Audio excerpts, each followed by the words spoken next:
G'day, Geoff here from Seriously Series, and welcome to another episode in the Golden Quest series. On this adventure we're going to be going into unknown territory in the mighty Series 2 here. We're going to be heading north off what is known as the Trans Line and up into the desert country of the Great Victorian Desert, retracing some of the steps of Ernest Giles and finding some interesting, more modern relics along the way.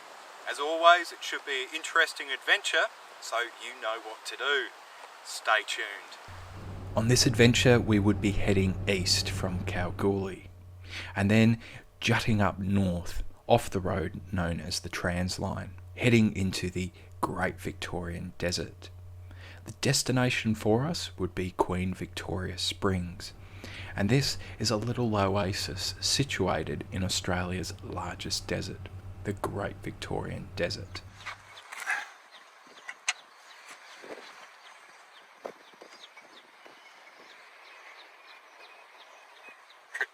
Trick for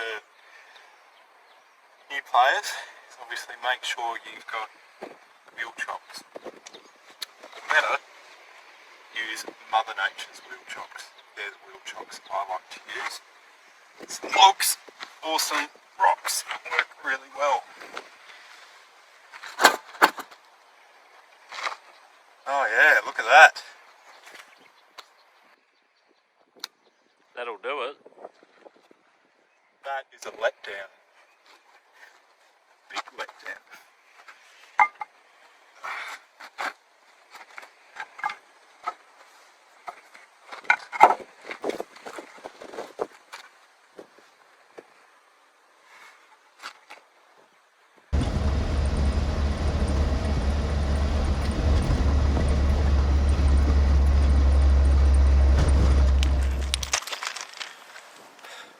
This railway line that you see here is the lifeline that links Australia together. Down that way, many hundreds of kilometres away, is Perth, the capital city of Western Australia. The interesting thing is that this railway line itself is a relatively new feature. In the 1800s, Australia was actually made up of 6 colonies, and in the early 1900s there was a call for national unity. And this actually formed what is known as Federation here in Australia. With this occurring, there was a call to actually link WA or Western Australia to the other colonies. And with this, there was a big petition and a big push to actually make this railway that we see here today. One of the interesting legacies that's actually been left over from this period in history is actually the gauge of the railway, or the actual width of the tracks.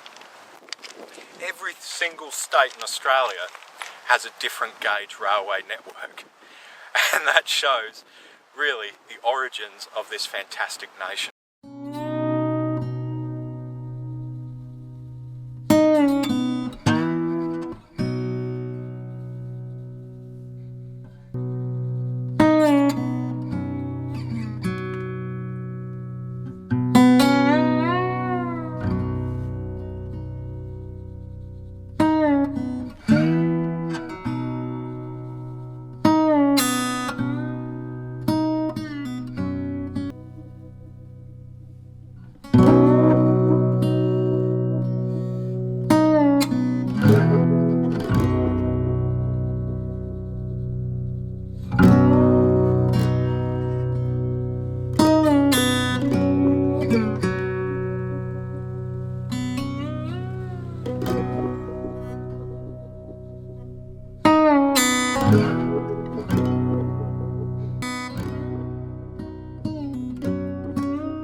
So we're here at Kundalini Mission, and as you can tell, they really like their Holdens. I'm not a Holden man myself, but there's some fantastic examples littered around the old mission here. Kundalini is now abandoned, but back in its day it was actually set up to provide, I guess, refuge for local Aborigines in the actual area. Because the trans line to the south, as I touched on earlier, was really starting to kick off. And all the little communities that popped up along the trans line obviously generated great interest to the local Indigenous people. But they came a little bit, I guess, misplaced amongst everything else. So Kundalee was set up in the mid-1930s and ceased, I guess, was abandoned, you could say, in the early 1990s. But one of the things that's actually left here is a fantastic collection of cars and trucks, all from the interim war period right up until the late 1980s. Kundalee obviously served a more important purpose during the 1950s, and this was because of the atomic tests being done over in South Australia and towards the Nullarbor Plain. And that meant that more local Indigenous people had to be rounded up, and they were actually ferried to here at Kundalee. So, interesting past, and obviously quite a few tales associated with it too.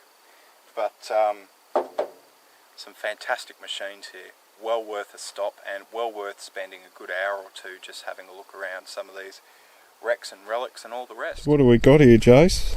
Oh, we've got a mix of Holden and Ford and who knows what. There's a ventilated block for a 202. It's an old 173.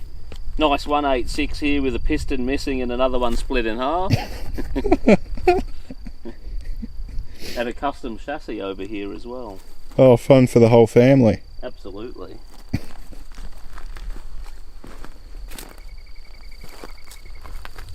Pre-crossflow. So the Falcon block, the early Falcon blocks, were a bit of a shit because they had I think it's the inlet manifold was cast as part of the head. Couldn't separate them, which is what we're seeing here on this 200.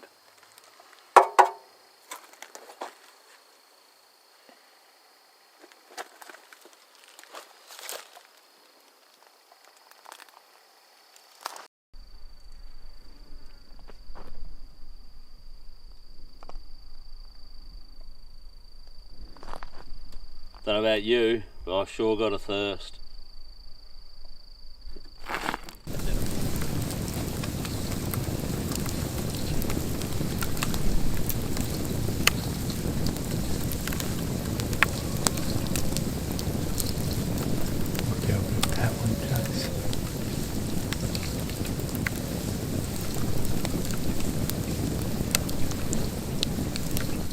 Well, what have we here, Jeffrey?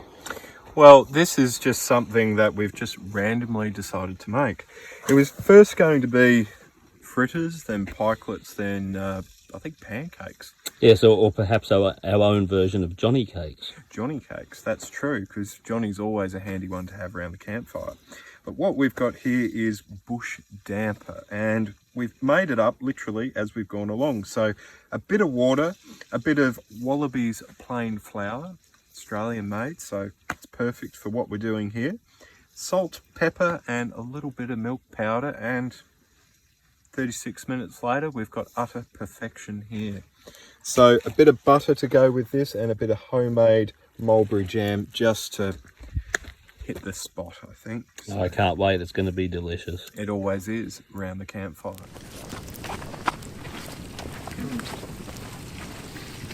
How good is that damper, Jace? It is beautiful. Oh.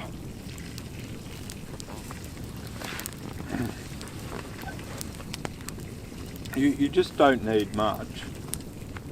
Have a little bit of luxury out in the bush, you know? This is just so nice after a long day, isn't it? And we have had a long day, haven't we? So we've travelled from Kalgoorlie today, and we've headed up the track, and obviously it was starting to get a bit late in the day, and we've just pulled off, and there's this massive tree here that's fallen over. We're just having a fire, and oh, I'm going to have another slice in a minute, Joe. I think I am too. and we were both a bit peckish, so just whipped up some damper, chucked it in.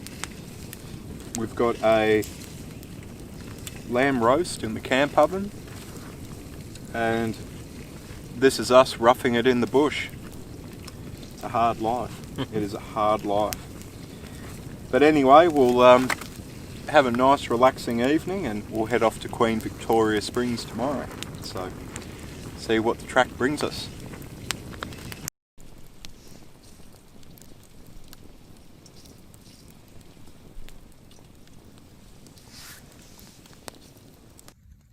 Well, I can't help but notice, Geoff, we do seem to have another gourmet concoction.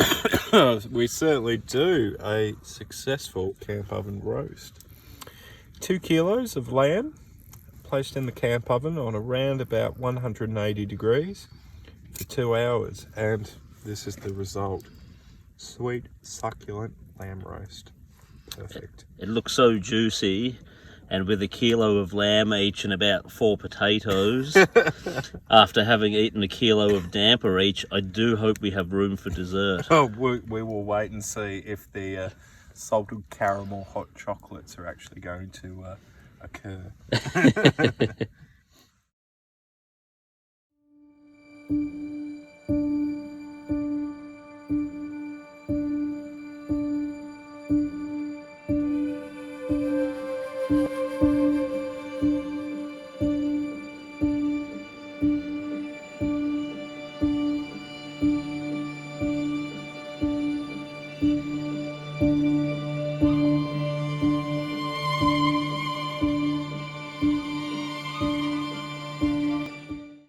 One important thing is obviously personal hygiene out in the bush.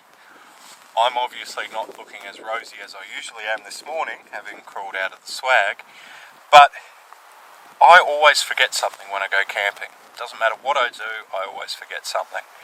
And on this trip, I've forgotten my toothpaste. But the fire here is going to provide an answer.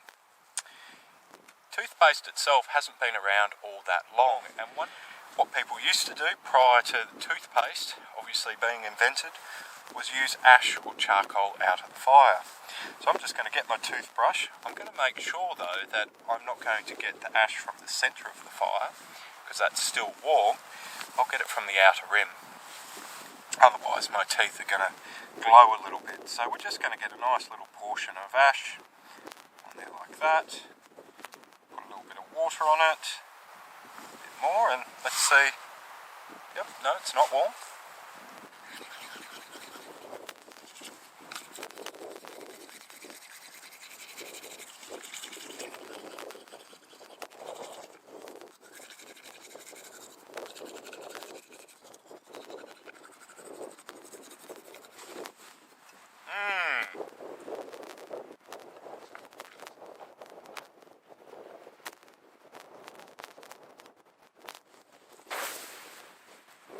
Perfect.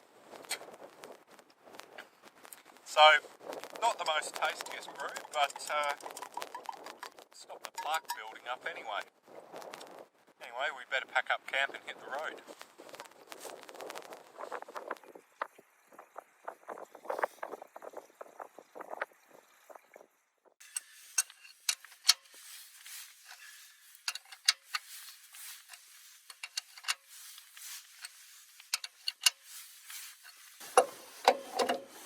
Don't get this fit with the air locker.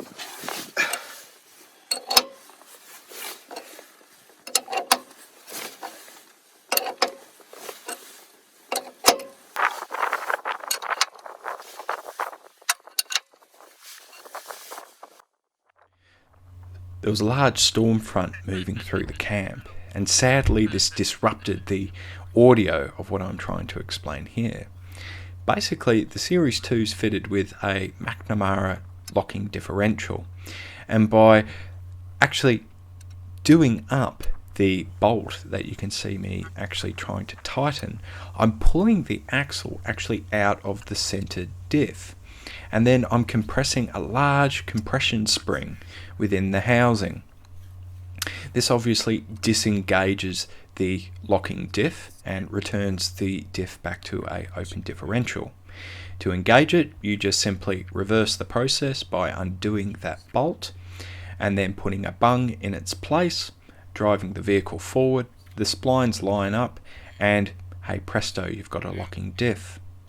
One of the advantages with this kit is that it actually uses the Salisbury axle, so therefore much finer spline, and you don't get the problem of snapping your axle.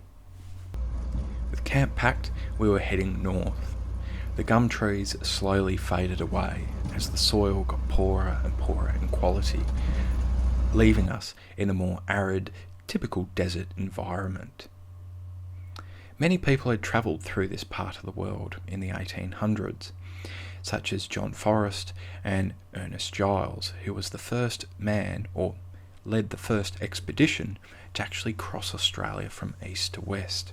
And this was one of the driving forces for myself to go out here and explore this part of the world.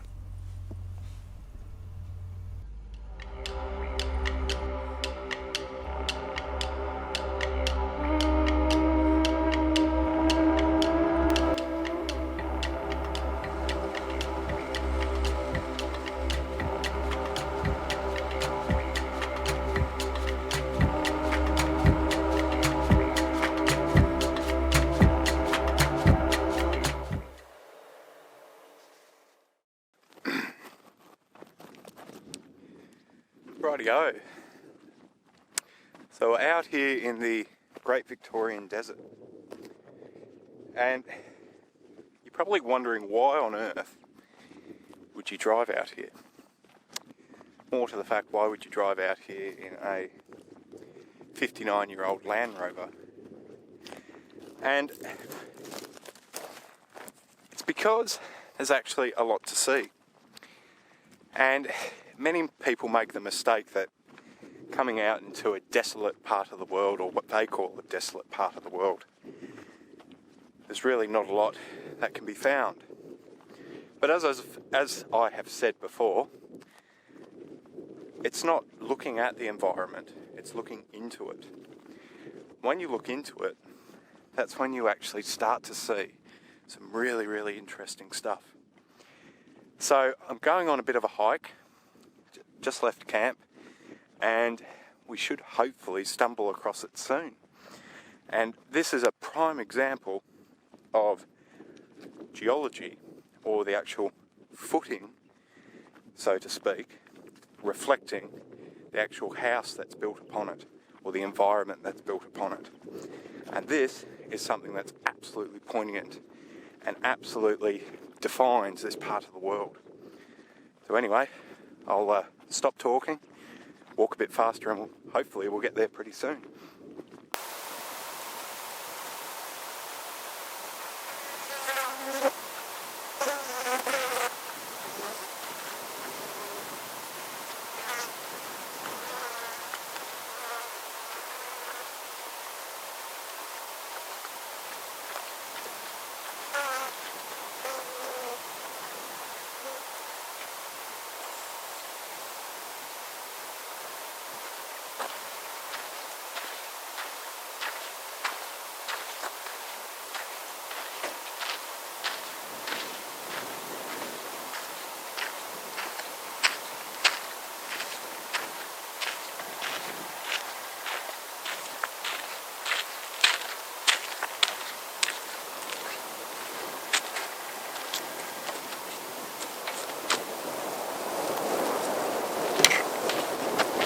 So this is what I was talking about earlier, and this is known as a clay pan, and this is a really distinct feature in this landscape, really unique, because we've got sand dunes all around us here, but then we've got clay. How is this possible? Well, it's actually really simple. Underneath all the sand dunes and all the vegetation and all the rest that we see here is granite, and when granite weathers, it breaks down to form clay. And yes, it does form sand also. But for some reason, unbeknown to me, the sand is blown away in this bit of a hollow, and it's exposed the clay that we see here. Now this makes it a really important feature, because when it rains, obviously the rain gets soaked into the sand very quickly. But clay, as we know, is impermeable, so it means that the water can actually sit on top. So this provides the key water source in this part of the world. So it's really, really fascinating. And this is probably even more fascinating because it was this particular spot back in 1875 that saved Ernest Giles' expedition, as they'd gone without water for 17 days. And it was Tommy, his Aboriginal tracker, who actually found this spot here. And obviously had a lot more water in it then than it does today. But yeah, very interesting. Having set up camp and reviewed the map, we noticed a little track heading further off to the east. It was as far as the track would take us. What lay beyond it was unknown, uncharted territory. And when I see this on a map, it fills me with nothing but excitement. We had to go out and see what was there. We would be heading out to a place called what I call Streech Mound, and this would be perfect to go and view this amazing landscape on top of, right on sunset. However, what would happen later on? Something interesting, I think.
Well, we're as far as the track will take us on this adventure, but this certainly won't be the last. I'm here at what I call Streech Mound, and this would have been one of the pivotal points for Ernest Giles and his team travelling from Port Augusta trying to get over to Perth. It's still as remote today as it was back then, and there's still many gems to be found out here. And I really hope that this goes to show that you yourself can have your own adventure not all that far from your own back door. Anyway, thanks for joining us, and if you are enjoying the content here at Seriously Series, then please do consider supporting us via Patreon. If that isn't your cup of tea, you can support us via our website, or if you're new to the channel, then consider clicking on the subscribe button down below, click on that notification button too, and that way you won't miss out on one single video. Anyway, hope to see you in our next video.